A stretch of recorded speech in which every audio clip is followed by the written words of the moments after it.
My name is Joe. I'm sitting in my living room, the silence heavy around me. A stack of papers lies on the coffee table in front of me, and across from me sits my son, Ethan, his face a mix of shock and realization. Just a short while ago, he burst through my door, angry and demanding. "How could you do this?" he asked, his voice laced with frustration. "Do you have any idea what we went through?"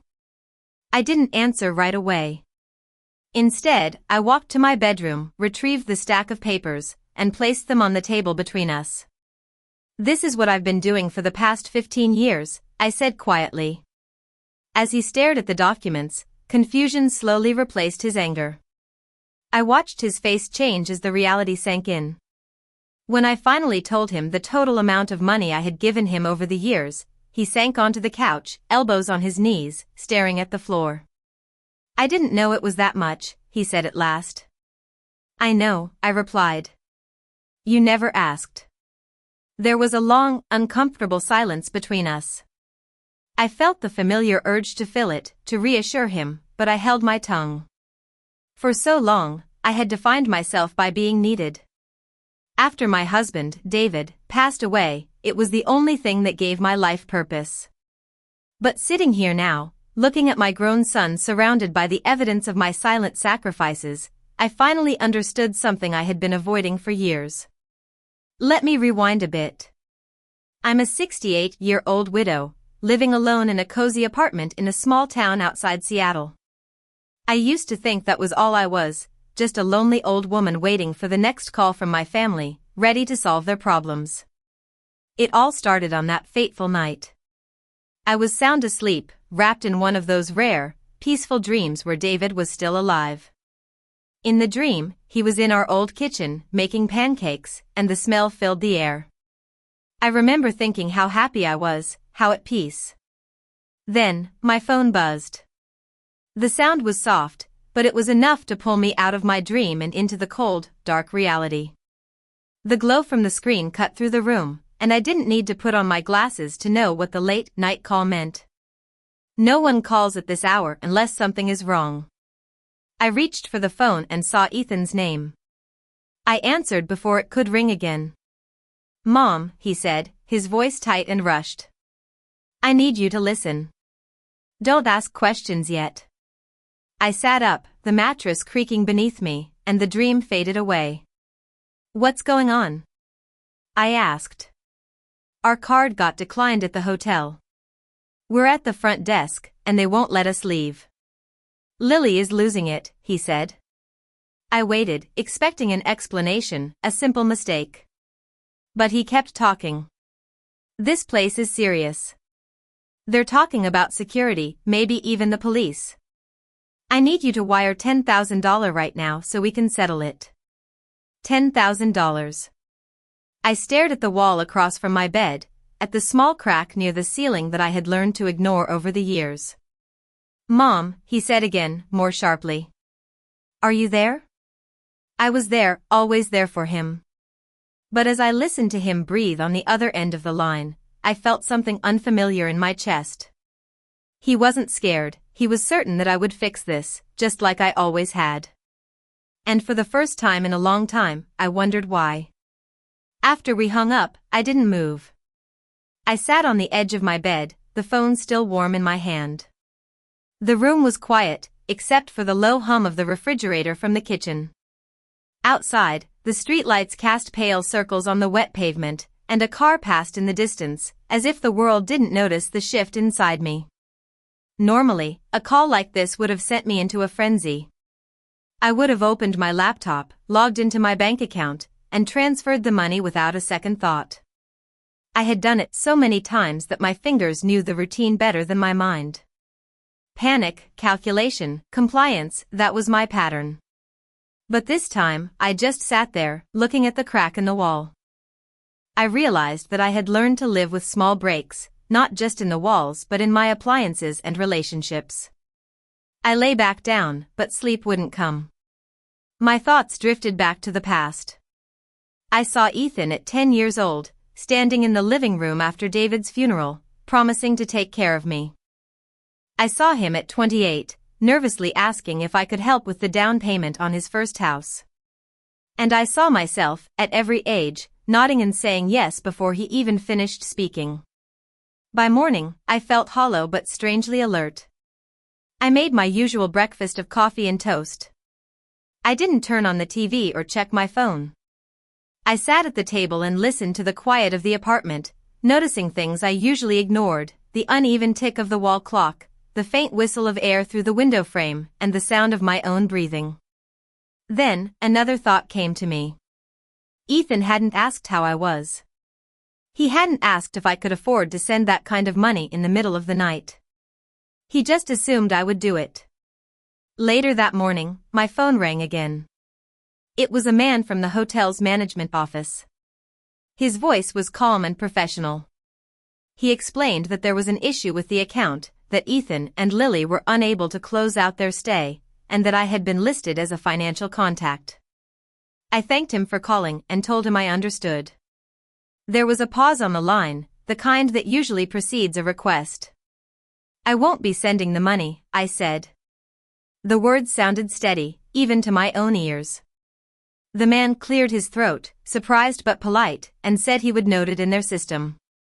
When the call ended, I waited for the wave of guilt I had expected. But it didn't come. Instead, there was a quiet, unsettling sense of balance, like standing still after stepping off a moving walkway. I realized that for the first time in years, I hadn't acted out of fear. I hadn't rushed to prevent consequences that weren't mine. That realization stayed with me throughout the day. As the day went on, I knew the calls would come. And they did.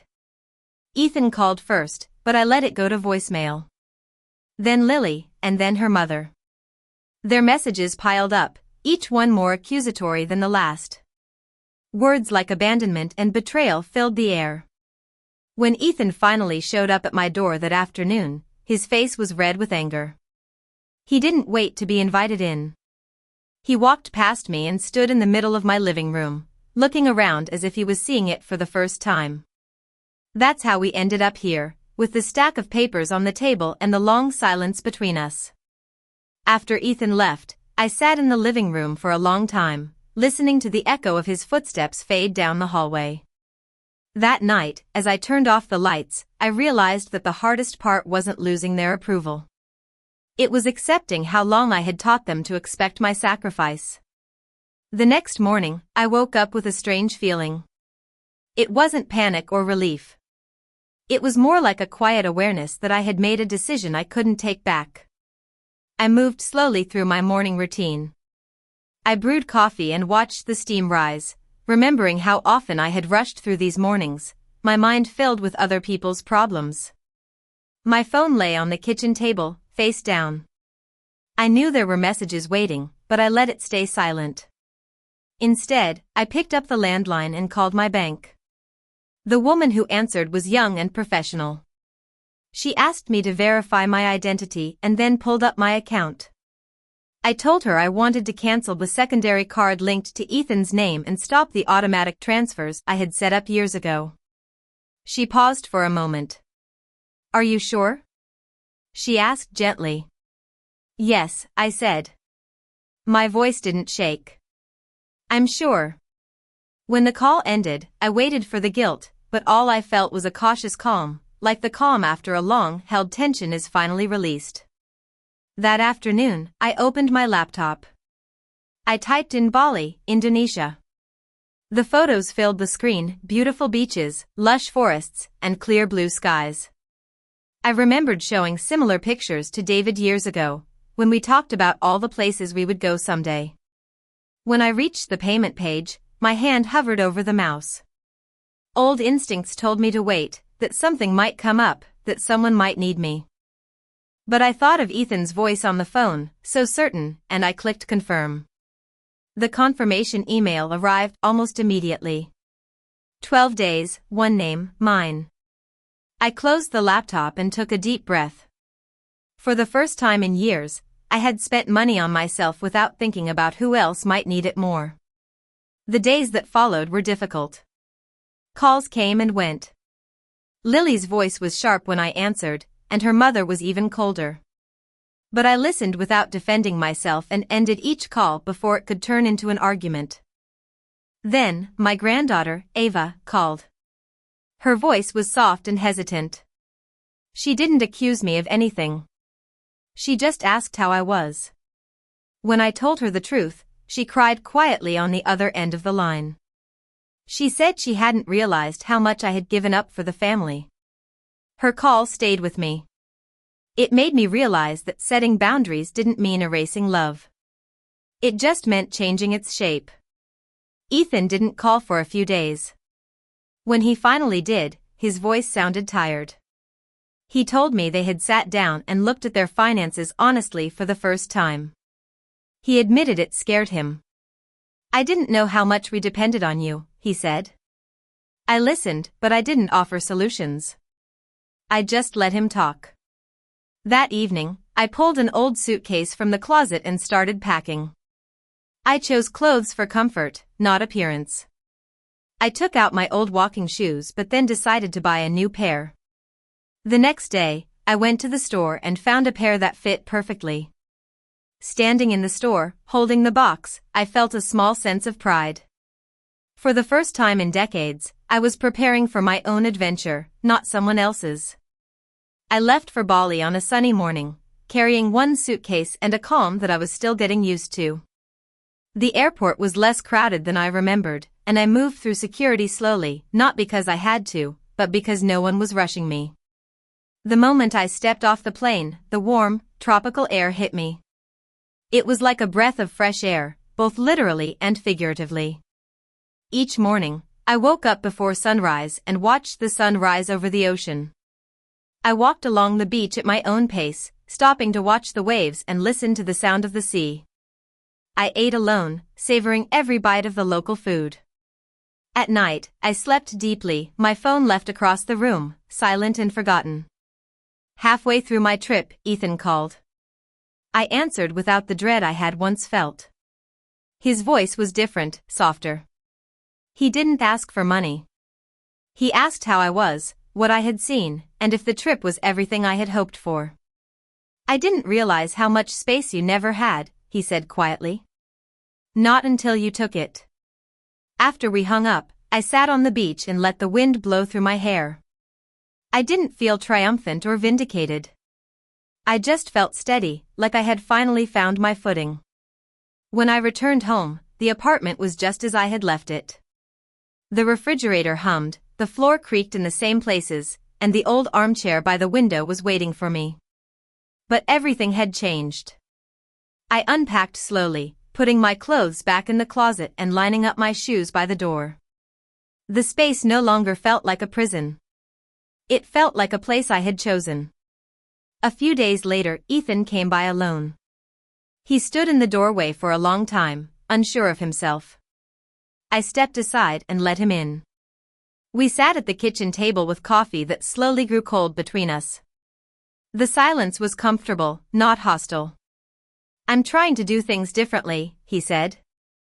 I don't expect you to fix things anymore. I don't want to, I replied. There was no argument, no big apology. Just a quiet understanding that something fundamental had shifted. I was no longer the safety net for his life. I was his mother again, a person with my own needs and desires. Ava visited the following weekend. She brought flowers and laughter, and the warmth of her presence filled the room. We talked about her school, her dreams, and the places she wanted to see. When she hugged me goodbye, she whispered, "I'm proud of you."